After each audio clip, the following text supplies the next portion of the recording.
সেটা কি অন্য কেউ যার ক্ষমতা রাখে? রাখে না। তাহলে কি দাঁড়ালো? নির্বাচনের আগে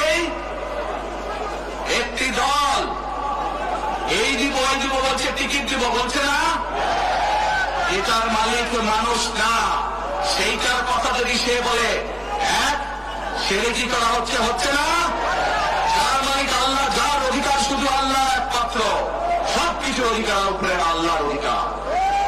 আগেই তো আপনাদেরকে ঠকাচ্ছে, নির্বাচনের পরে তাহলে কেমন ঠকাবে আপনাদেরকে বোঝে নেওয়া। শুধু ঠকাচ্ছেই না মানুষকে, যারা মুসলমান তাদেরকে শিরকি করাচ্ছে তারা। নাউযুবিল্লাহ।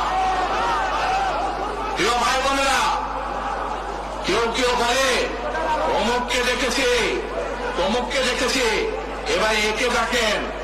প্রিয় ভাই বোনেরা, 1971 সালের যুদ্ধ, যে যুদ্ধে লক্ষ মানুষের প্রাণের বিনিময়ে দেশ স্বাধীন হয়েছে, আমাদের এই প্রিয় মাতৃভূমি।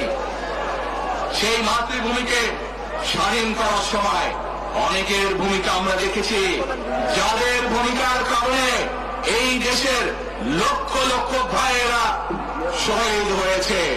এই দেশের লক্ষ লক্ষ মা বোনেরা তাদের সম্মান হানি হয়েছে। কাজে তাদেরকে তো বাংলাদেশের মানুষের মধ্যে দেখেই নিয়েছে।